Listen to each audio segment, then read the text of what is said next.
a recent study shows that our new AI overlords may be more trustworthy than our flesh and blood brothers and sisters. And then we travel to Baltimore, Maryland, to take a look at the story known as the Boys in the Barbwire Cage. When two neighborhood youths go ghost hunting, they have no idea they're about to step foot into a house full of madness. Today on Dead Rabbit Radio.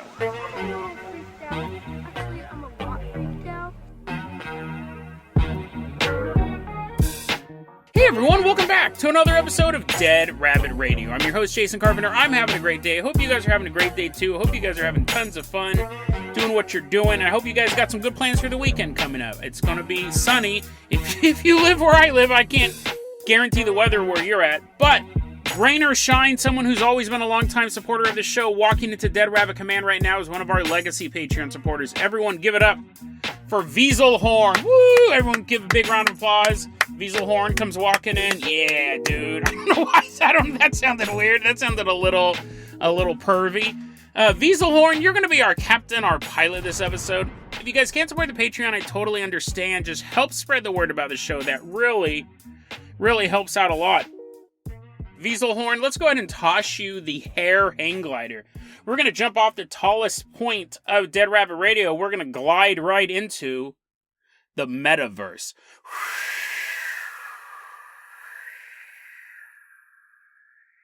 So the metaverse is this supposed new, beautiful computer playground we're going to be in. I almost feel like they're forcing it a bit. I don't think people really want to check their email, like, by putting on VR headsets and stuff like that, and they have to digitally walk to the post office, little avatars waving at you. I just want to click a button and check the email. I know Facebook or Meta is what they go by now, but they've been making this big push for the metaverse. But the beauty of social networks is I pull my phone out, I go to my TikTok at Dead Rabbit Radio, and I look at stuff, right?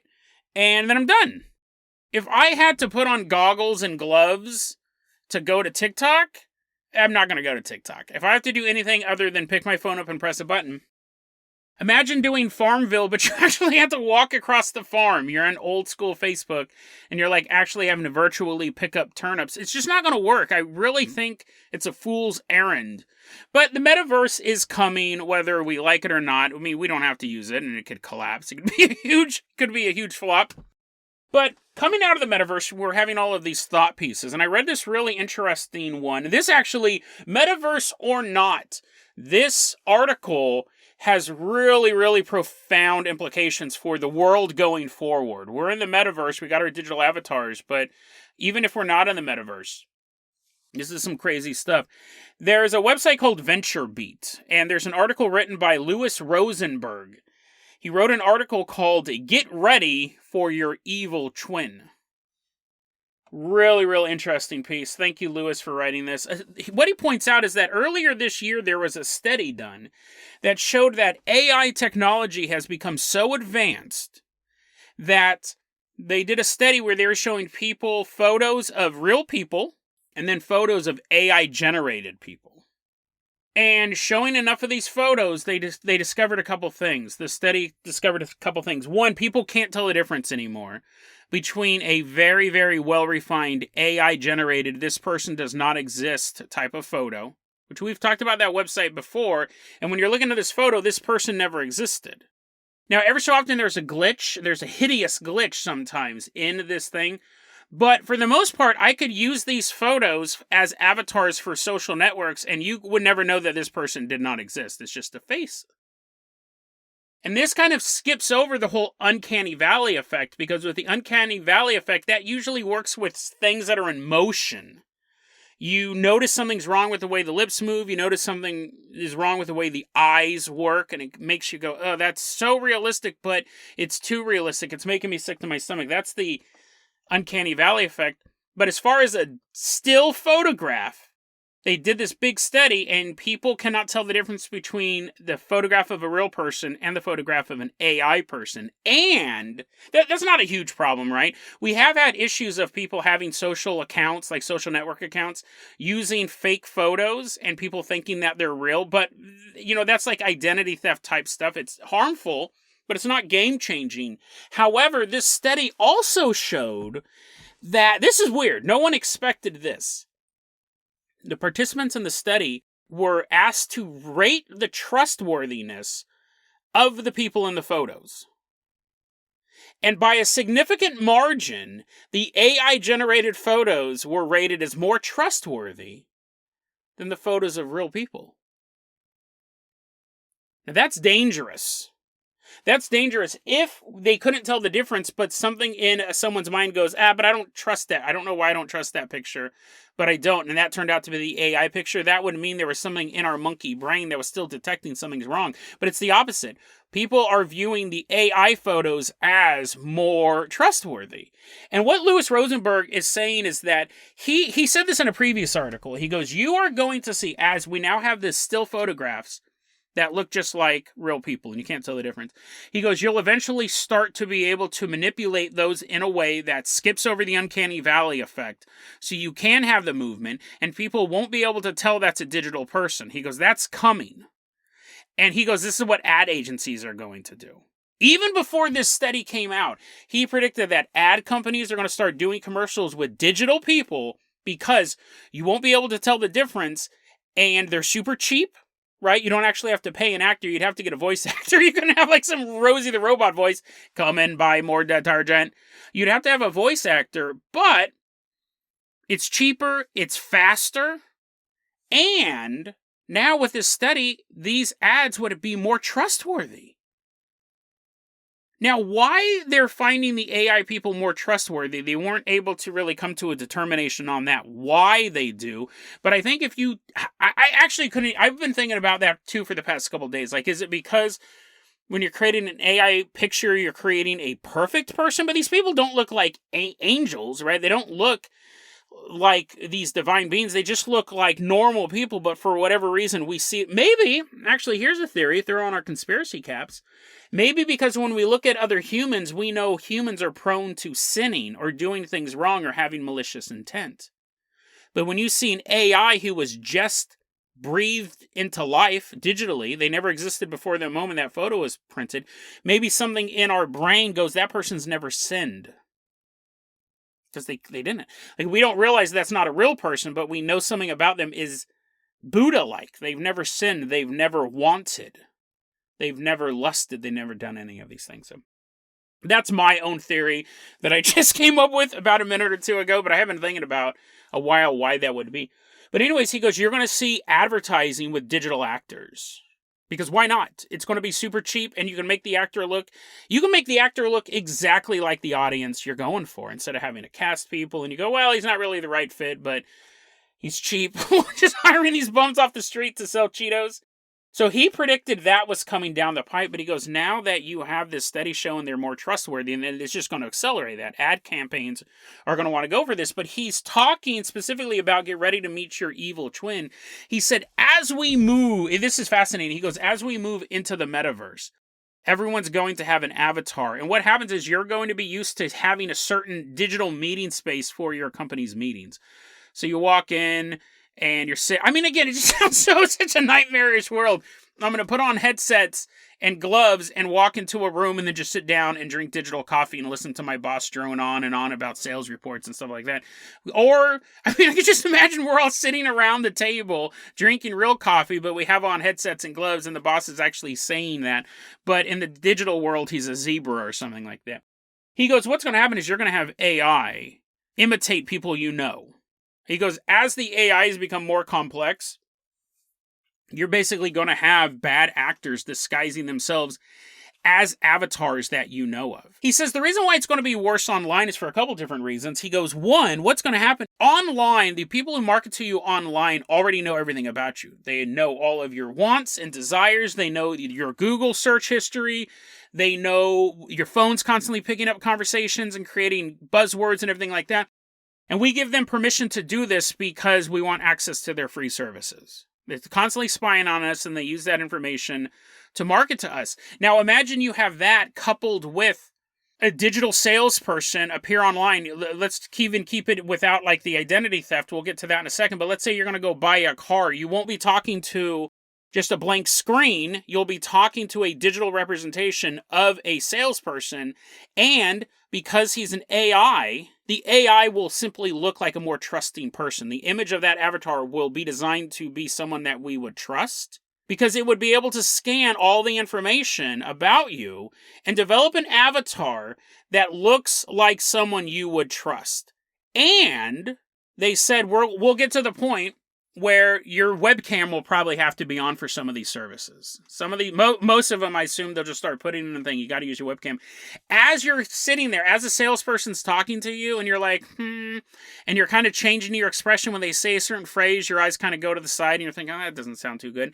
The AI would say, adjust the conversation. Like, it is on the fly human manipulation, and using the webcam will be able to tell how successful the sale is going so far. And once you start to lose interest or once you start to look away, the salesman will change tactics. That is insane. It will be able to present itself as the perfect person you trust, and it will be able to use the arguments you need to hear to buy the product. And Lewis goes, that's coming down the pipe. And he goes, we haven't even gotten to the identity theft thing. He goes, you're going to see bad actors, going back to the boardroom example, he goes, you're going to see bad actors impersonating other people's avatars that they know you interact with because they have access to all the same information the marketing teams do. They're going to know that your boss is a zebra. They're going to know, not literally, but they're going to know that your boss is an avatar of a zebra. They're going to know what your boardroom looks like, and they're going to imitate a digital representation of your boardroom. They're going to imitate a digital representation of your boss, and they can say, hey, tell us how the quarterly reports are, and you start talking about all this information. It's corporate espionage. You would never be able to tell the difference. That's something you couldn't do in real life. You wouldn't be like, well, I normally take a left on 82nd Street to get to work, but this guy is telling me to go right, and this building is like a ramshackle house, but when I walk in, the office room looks exactly the same, and then my boss is wearing a zebra outfit.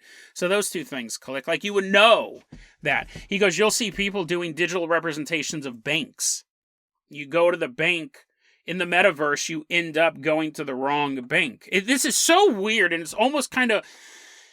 You think about it, and you're like, dude, this is Lawnmower Man, Johnny Mnemonic, high sci-fi weirdness, right? This isn't going to happen, but it will. It will. Whether or not we engage with it quickly or slowly, this is where it's going. I'm anti-wearing the goggles and the gloves just to check my email, but what'll happen is they'll make you. Right? If you want to check your email through a given service, you'll have to be part of this metaverse nonsense and everything like that. And the more you go into it, the more that you'll have the legit elements, like the marketing groups, accessing all this information and becoming perfect salespeople to you. And then you'll also have bad actors. And he says this is something you need to clamp down on right away. He goes, as the metaverse is rolling out, you are going to see identity theft and criminals flood into it to take advantage of it. And he goes, if they do not clamp it down right away, people will just have the reputation, oh yeah, metaverse is where a bunch of scams are. There's still a lot of people who do not like spending money online. Because they remember in the early days, you'd always hear about people's credit cards getting stolen or people purchasing stuff and not getting it. And you had eBay come out and you had PayPal come out and you had all of this stuff. And then you had these banking protections. And even now, 40 years after the internet became mainstream, there's still a lot of older people saying, I don't buy stuff online. It's too risky. I whip my card out all the time. I'm constantly buying stuff online because I trust the mechanisms that there are. But I understand why people don't. So, will the metaverse become a place, a den of scum and villainy? Will it just become a place of a different kind of scum? The marketing executives who can perfectly match the voice and the image and the argument they need to get you to buy something, even if it's something you don't want. Because instead of showing a commercial that appeals to everyone, it's supposed to appeal to everyone, but only maybe 10% listen to that commercial.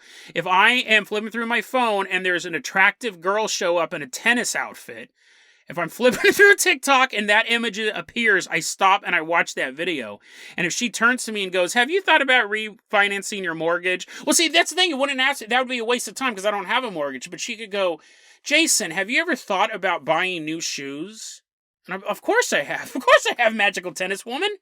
They would know, and then they would tell me where to get the shoes. And I'd be like, I don't know, those shoes are kind of expensive. But Jason, she's all doing this sexy dance. You know that I love those shoes. Oh, fine. I'll buy the shoes. That's the future. Like we always worried about the AI declaring war on humanity, but it might just be a monetary war. It might just be AI getting us to buy stuff.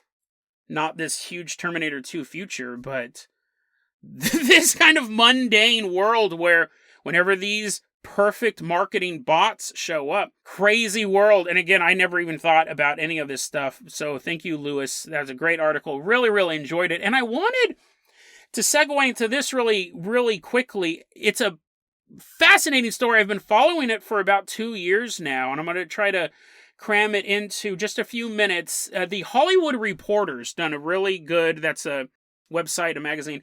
They've done a really good job on reporting this, and I'm going to try to sum it up a bit, and it's a great segue for where we're going.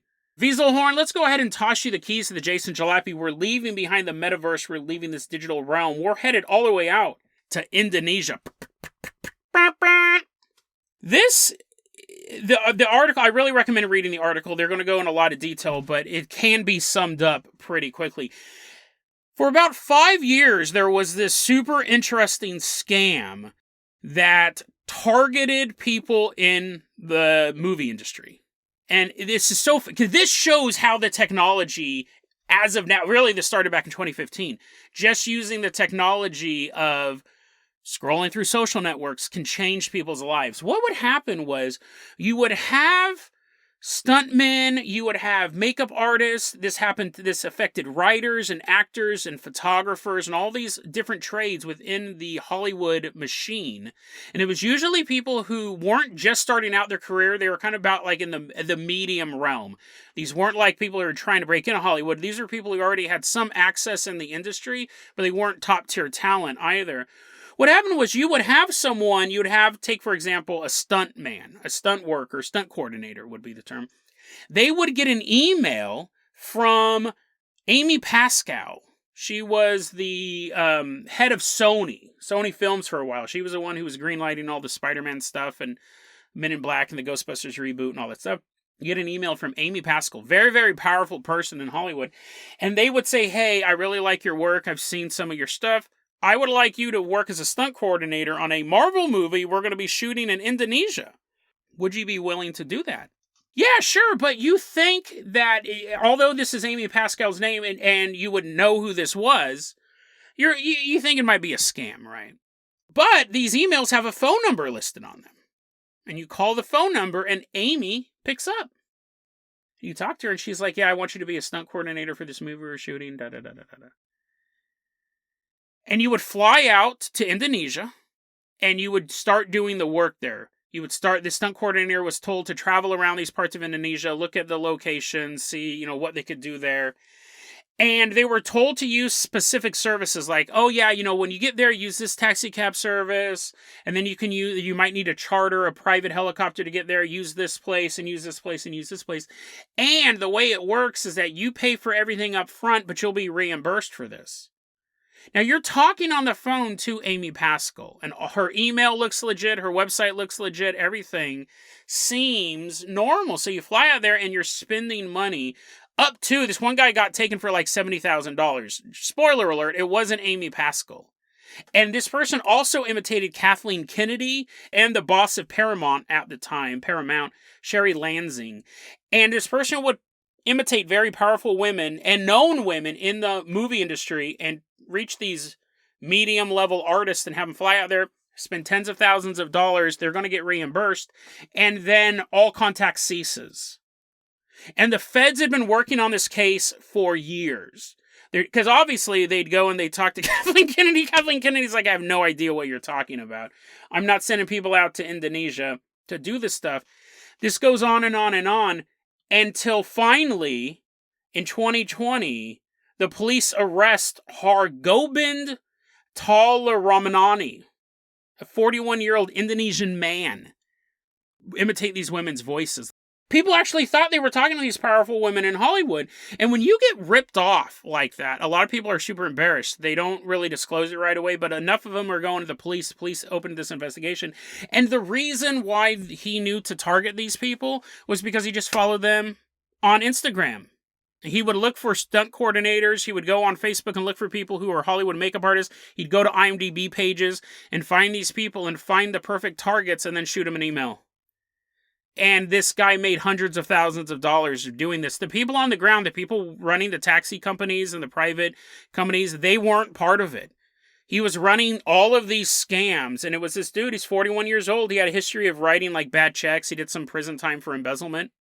But then he came up with this huge identity theft scam. And he did that with email and phone and him trudging through IMDb pages. One dude, for about 5 years, ran this scam that had Hollywood, honestly, a little on edge.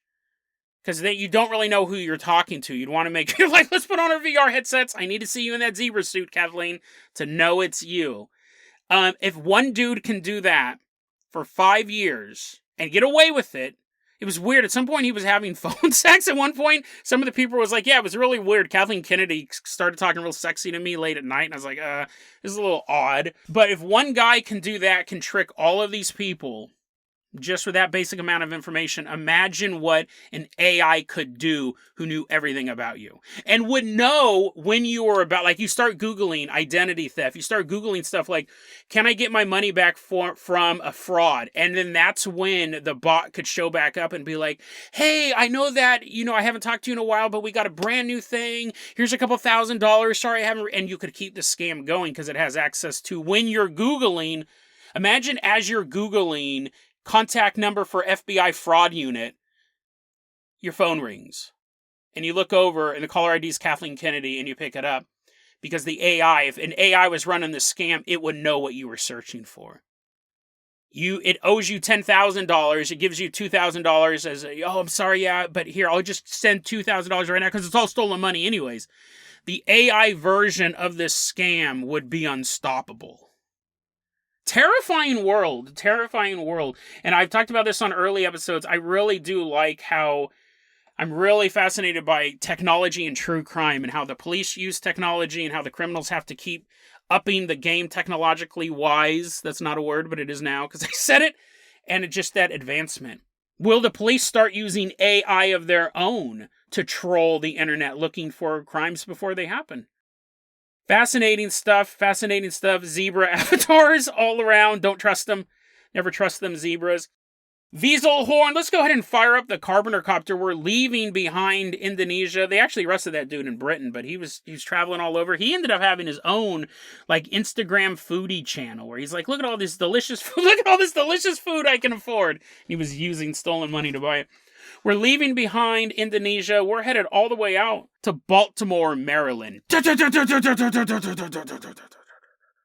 want to give a shout out to, there's a subreddit called the Church of Charles Fort. They post a lot of really weird, obscure stuff. And that's where I've never heard of the story before. I heard about it on the Church of Charles Fort, so I wanted to give a shout out to them if you're into obscure stuff, obscure paranormal stuff. I'm sure you'd be a fan of that. I'm a mod over there, but don't tell anyone. I don't do anything. They're getting ready to kick me off as a mod, probably. Because I don't mod anything. I signed up for it, and then I don't even post stuff on there. But I do read it. If they remove me as a mod, that's fine. But yeah, go ahead and check it out. It's a really cool subreddit. And so this is interesting. So I've never heard of this story before. And one of the first things I do when I find a story this sensational is I try to find other sources of it. Because the subreddit, the Church of Charles Fort, linked to a website called Journal of the Bizarre, which is a great website. We've covered them before. It's a really, really cool website. But as I'm reading this story, I kept looking for any other mention of this story outside of the Journal of the Bizarre. And there's only one. And it's the source that Journal of the Bizarre quotes for this. There is an issue of the San Francisco Examiner newspaper from November 4th, 1906. That is the only source for this story. Every other keyword I've tried putting in, no one else is reporting this. And I don't know why. It makes me really suspicious that it's a story, like a fictional story, because we've seen those before as well. But it's in the newspaper. It was in the newspaper, and there's a photograph attached to it, but you can't reverse image search. I mean, nothing comes up. It's weird. I don't know why this story is not more popular, because it is crazy. It's 1906. We're in Baltimore, Maryland, and there's two young boys in town. Hey, look at me, everybody. I'm Clarence Lagar. And then he gets nudged out of the way. Well, I'm Charles Lagar. And they're doing a little pose. They do a little back-to-back pose. They're standing together.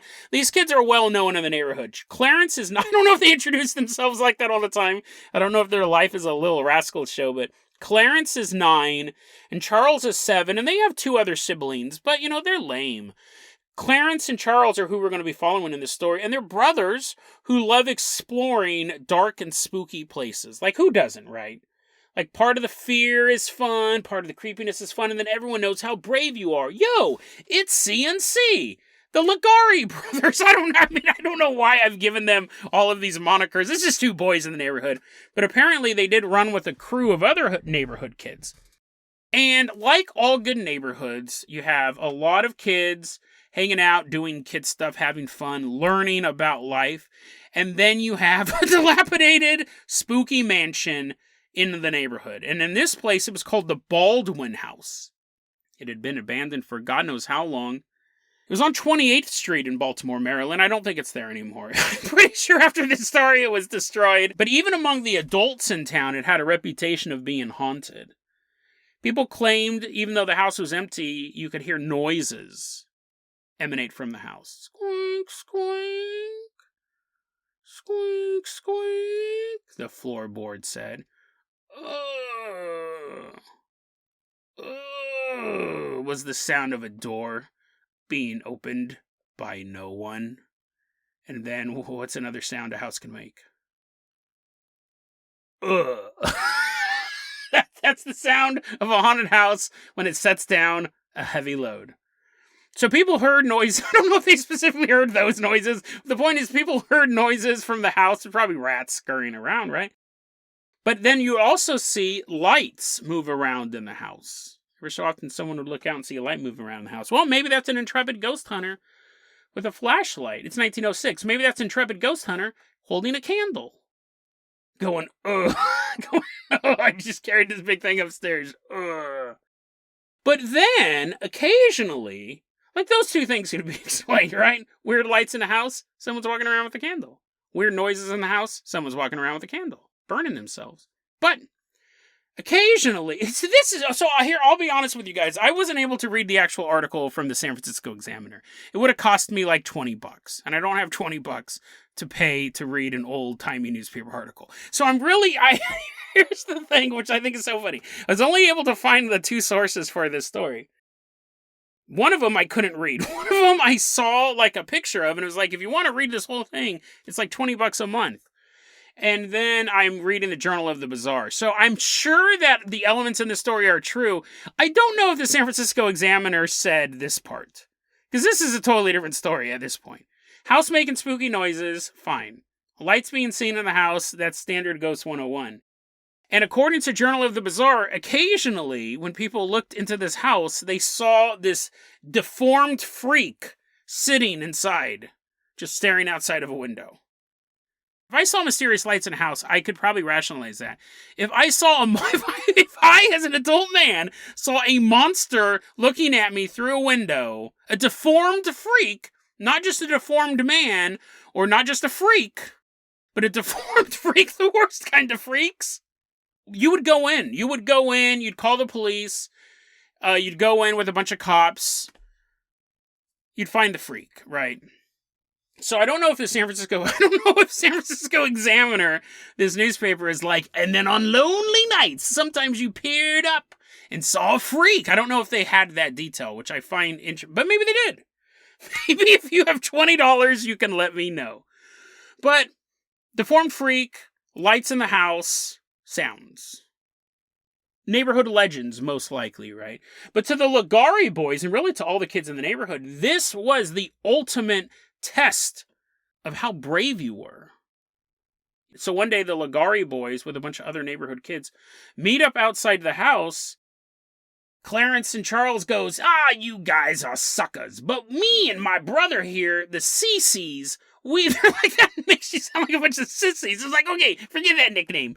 Me and my brother here, I'm Charles in charge, and this guy is, this little dude is his name, Clarence. What's his name? He turns to his brother, he's like, what's your name? He's like, oh, you're my big brother. You don't remember my name?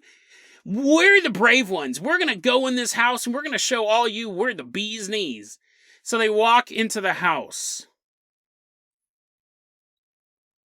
So here's an actual quote from the San Francisco Examiner. Maybe they actually did talk about a monster if this is the kind of quote they're having. Here's a quote from the San Francisco Examiner.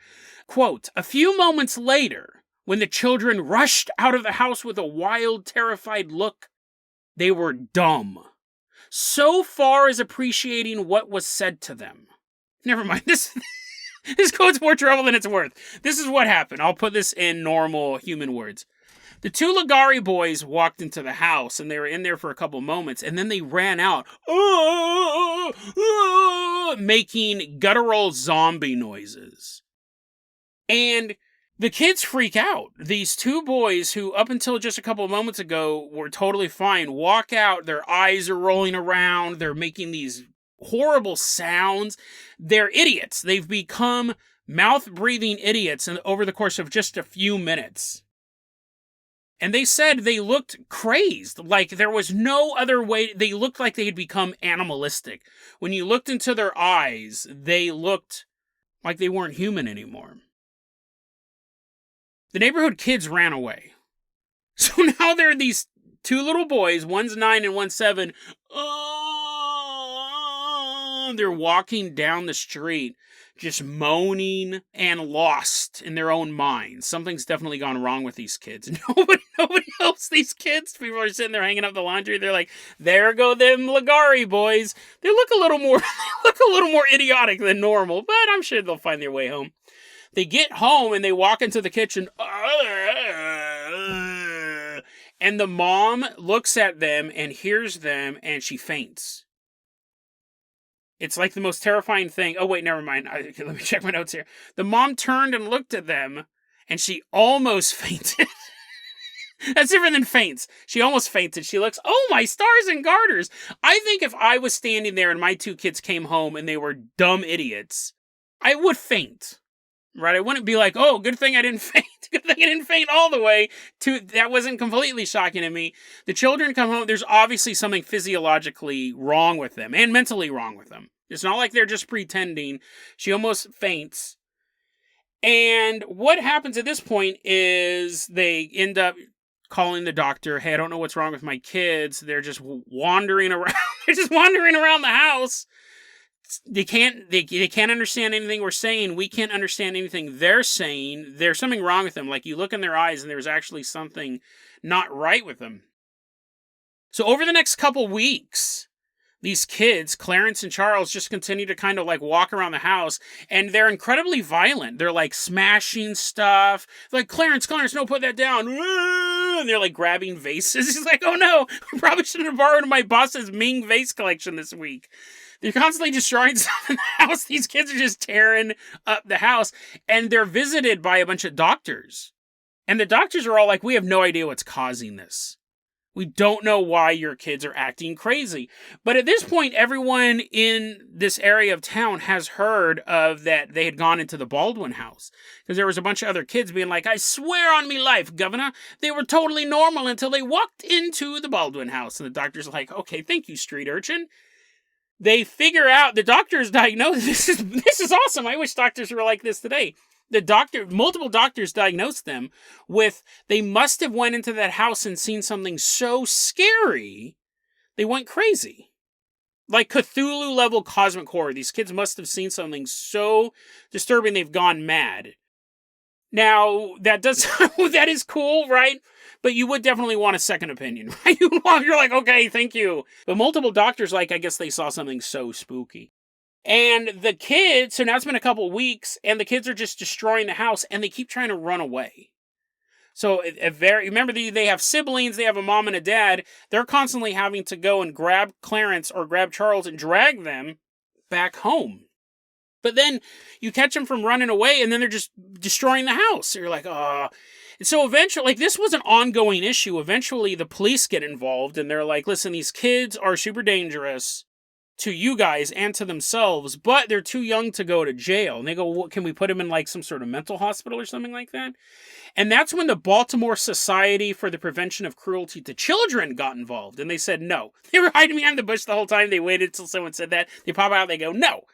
They're too young to go to a mental asylum. You have to keep them here. And the family's looking around at their busted house. They're like, we keep trying to play dominoes, and they've eaten all the dominoes. They come up with this plan, so they can't have them in the house anymore. They're trashing this house. So they put them in the backyard, and they wrap barbed wire around the yard. They actually wrap barbed wire, they say, all around the entire house. But I don't know if that's true. I don't know if the dad's like, I'm off to work, honey, and he's like walking over barbed wire as he's driving to work. He's like, his crotch is all bloody. He's like, sorry, I was late for work, boss. I got an infection again. The boss is like, oh, man, clean that up. Every day you come to work with more barbed wire cuts on your balls. I don't think... I'm sure they had easy passage for the rest of the family. The kids are like, I can't go to school today. There's barbed wire in the way. And the mom's like throwing them over the barbed wire. You go to school, young man. You're not crazy. But Charles and Clarence were crazy, and they're in the backyard, and they kept climbing the barbed wire. So they're all bloody. This isn't like a neighborhood. This isn't in the boonies out on the edge of town. This isn't a neighborhood. So, like, your property value's plummeting, right? You're the neighbor to these freaks, and you're like, nice time off work. I'm going to drink my sarsaparilla, and then you look out the window, there's a bloody kid climbing up the barbed wire. You're like, oh, man, totally ruined my day. So they keep climbing up the barbed wire, and they keep throwing, like, it's so funny. I hope this story's true, right? Because I don't want to say I want to see kids go insane, just so we're clear. I don't want to see bloody kids climbing over barbed wire. But what happens is, according to this article, as people were walking by, the kids were throwing rocks at them from the backyard. And people are getting pelted by rocks, so the cops keep coming out there. And the cops are like, you need to do something about this. Because your kids are bloody, and they're climbing the barbed wire, and they're throwing rocks at people. And the article also says they were throwing bottles at people. I read that and go, where are they getting the bottles? I mean, maybe they might have had one or two, but I don't think, like, their dad's like, oh, kids, you know what? It sure is hard being insane in the backyard. Here's some lemonade for you. Here's some bottles of lemonade. And then he just leaves them as they're drinking them, and they're throwing the bottles. Apparently, there was an endless supply of rocks and bottles in this backyard. And they were climbing the barbed wire, so the police go, this just isn't going to work. We can't take them to jail, though. So you have to shackle the kids down. We have these giant balls, because life's a Looney Tune. We have these giant metal balls with chains on them, and we chain them around the kids' ankles. And so they can't climb up the barbed wire anymore. They can't get a good throw. They're kids, right? They don't have a really good arm, but if you're above someone off barbed wire, you just chuck rocks all day long, hit them in the head. So these kids, there's a photo of these two idiotic kids sitting in a backyard. It'd be funny if there's like a bottle flying at the camera. It's like the cameraman died shortly after taking this photo. There's a photo of these two kids all in the backyard, and apparently these kids were locked up for about a year, and the parents eventually got a divorce, right? I could imagine having two insane, rock-wielding, bloodied children would put some pressure on your marriage. The article said that the wife left the husband, the mother left the father because he was being abusive towards the kids. I mean, I don't know. I'm not part of their private life, but I would say, she's like, why do my kids have all these mysterious scratches on their body? And he's like, duh, the barbed wire? I had nothing to do with that. The cops told us to put the barbed wire up. But anyways, she left him. That's crazy enough, right? But again, that could put stress on your marriage. But then she remarried. And I'm thinking, I don't know what this woman looked like, but she was the hottest woman in Baltimore, because I'm telling you, most men will not marry a woman who has 4 kids and 2 of them are insane. Like, 2 of them are certifiably insane. He's like, oh, our first date. He's like getting pelted with rocks. He's like, she better be the hottest woman ever. Apparently, she would have had to be, right? To have 2 insane barbed wire engaged children and be like, I can make this work. So apparently she got remarried and they moved away, all 4 of them. Well, all 6 of them. You had the mom and the new boyfriend, the new husband, and then you had the 4 kids, including Clarence and Charles. They moved away to Towson, Maryland. And we don't know what happened after that. Like, we have no idea. It's like, here's your new home, kids. It's like this beautiful glen that's covered in thorny bushes. We don't know. That's kind of the end of that story. What's interesting is the Journal of the Bizarre tries to put this rational spin on it. And they said, people since then have kind of thought that what caused this was the dad was a painter. And back then, paint had arsenic and lead in it. And their symptoms are actually in line with people who get poisoned from arsenic or lead. And that's a fine theory. But there's a lot of problems wrong with it. First off, no one else in the family was insane. Just those two kids, right? And it could be that those two kids just really loved eating paint. But it would be weird if they really loved eating paint and then they walk into a haunted house and they're like, now it's time to indulge in our favorite treat. This is the real reason why we wanted to come to this house. They're eating the paint in the house because remember, that's what triggered this. If other people in the house were going insane and they hadn't gone into the haunted house, then you could say, yeah, it's probably access to all of the chemicals. And you can very quickly get the brain damage from this arsenic and lead in this paint, but why would the haunted house have triggered it? Why would have no one else had this? But sure, skeptical answer, I totally understand. What's really creepy about this story, and we'll finish it off like this, is I left a detail out for suspense. I said that the kids were constantly running away, which was true. But every time they ran away and they were dragged back home, they were always headed in the same direction. These kids who were maniacs, these rock-wielding maniacs, were always running away back to the Baldwin house. Did they see something in that house that day that changed them? That warped them? And then after that moment, even though their brains had become numbed, they lost their voice, they lost their wits, they became idiots that needed to be encaged just to contain. Is it possible that even after all that happened to them, the house called to them every single night? They may have been deaf to the crying sobs of their mother, or the shrieks of pain as passerbyers dodged rocks. They may have been deaf to the well wishes of their friends and family, or to the prayers of the community that they would be healed. But every night they still heard the voice that cried out from the Baldwin house. Come back to me. Come back to me. Come home. Children, come back home.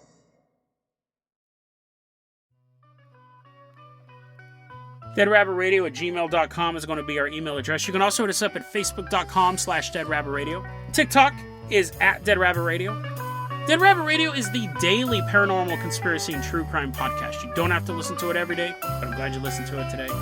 Have a great day.